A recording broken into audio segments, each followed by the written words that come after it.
Hi, and welcome to Platteville Fantasy Podcast Show.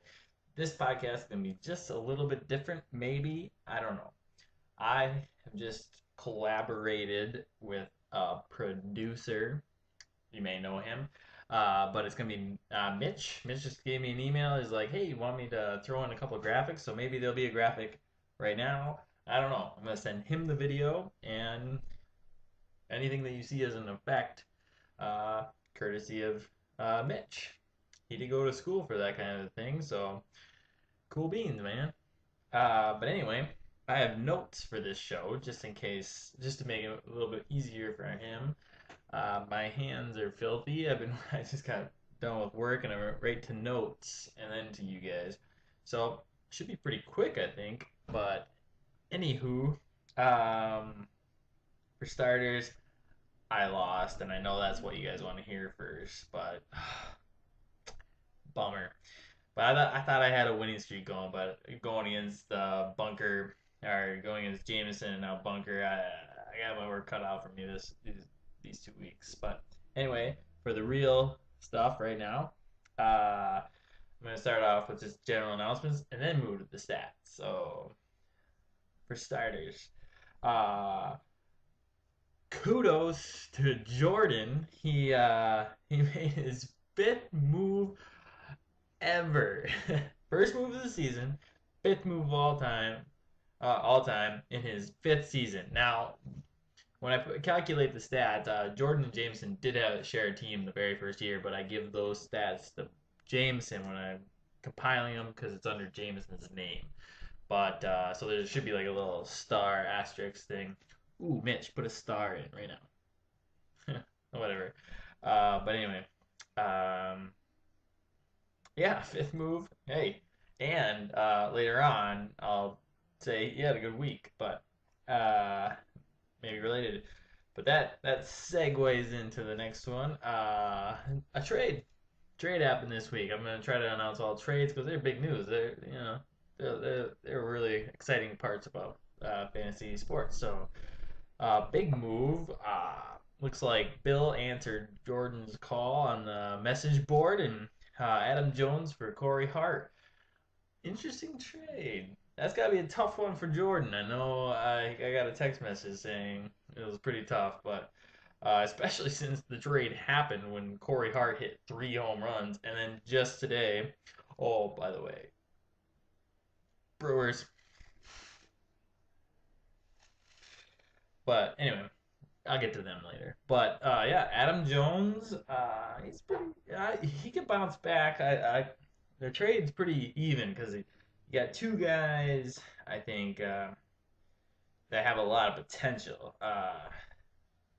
But I think Corey Hart maybe stats wise maybe more potential, but Adam Jones being at center field is more of a scarce position, kind of second base, shortstop, catcher, center field. Those are all tough ones.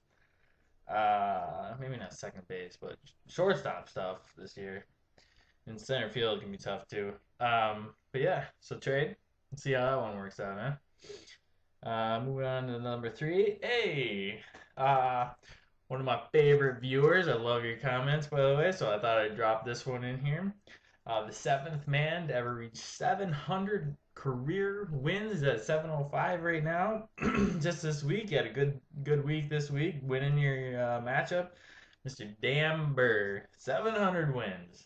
Attaboy.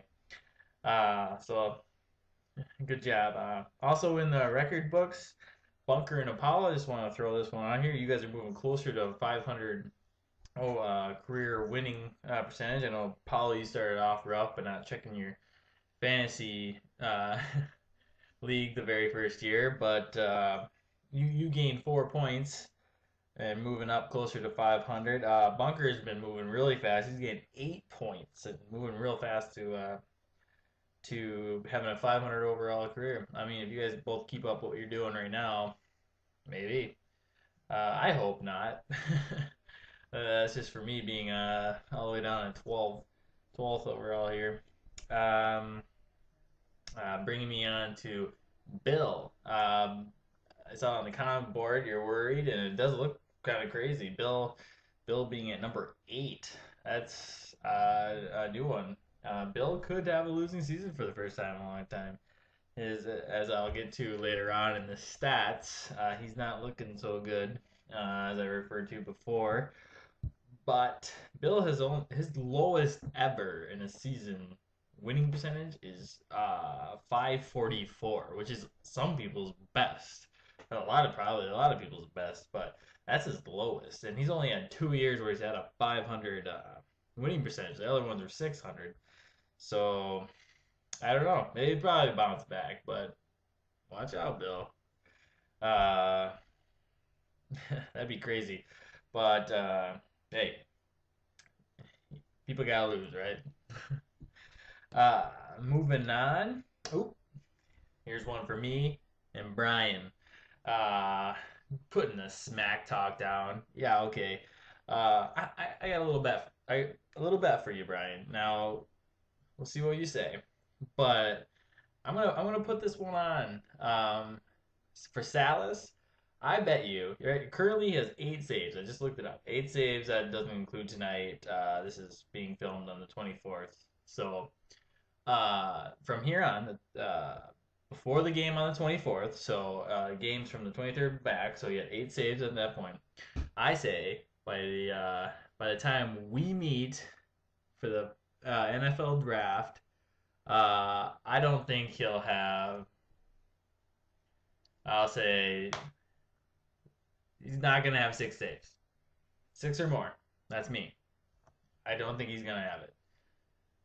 So I'll have if anything 5 and under. That's what I have. If he gets that, I win. If he goes over that, you win. Till so August 13th. That's or so by then. If that happens, if he gets more than 6 or more saves by August 13th, I will buy you a beer at the game. So vice versa. You just tell me if you want it. I, you know, you can't bet on those freaking Cardinals closers. Go ahead, anybody pick up a Cardinal reliever. He'll probably get you a save, except for Mott. I don't know, whatever. But yeah. So moving on to stats. Let me call those up real quick. Okay. So stats. So I got a little rewording. Maybe this will help out with the production or whatever. But so I got I'm gonna call it the stud of the week and the dud of the week. And I'll put my notes in there. That's how they rank for the week in my power rankings. Ooh, I got a new ranking. I got a new stat out there for you guys. Adjusted win loss. So I got ranking, stat ranking, and adjusted win loss. I'll get into how I do that in some other time, but pretty good. I'm enjoying Excel lately. But the stud of the week by far was Brian. Brian, you dominated this week. Uh, yeah, you're just really good. Shoot, I did that in the wrong order. But anyway, overall stud, Brian. Uh, Other notes of studs this week were Apollo and Jameson. So those are the three best performers of the week. The duds of the week. The dud of the week. Well, I'll go in a different order. The dud runner up. Dud runner up were Kyle and Fred, but the dud of the week was Mr. Ja Man.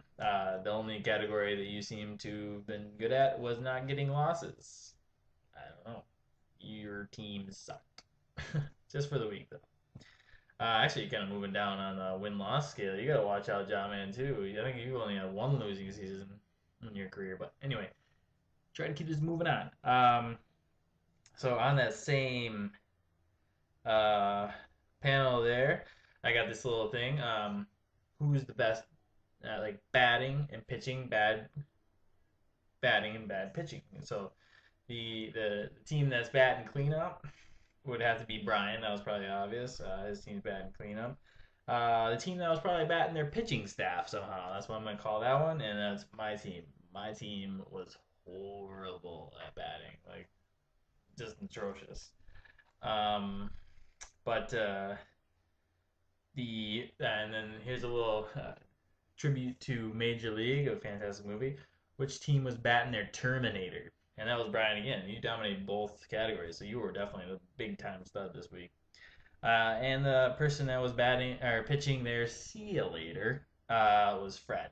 Horrible, horrible, horrible. So that's that. And then it got away with one win. So that was Marcus and Mitch, and this is according to my power rankings, the ones I've been doing all throughout the podcast. So Marcus and Mitch, you probably shouldn't have won this week, but you got away with one there. Who got screwed? Nobody really got screwed this week. It kind of matched up, but since people got away with one, so obviously there has to be people like got screwed, and that's but it's just top of the ranks and bottom. So the top 8 and up, if they lost, I'd say they got screwed. Uh, Bottom 8, if they won, they got away with one. But these ones are kind of borderline.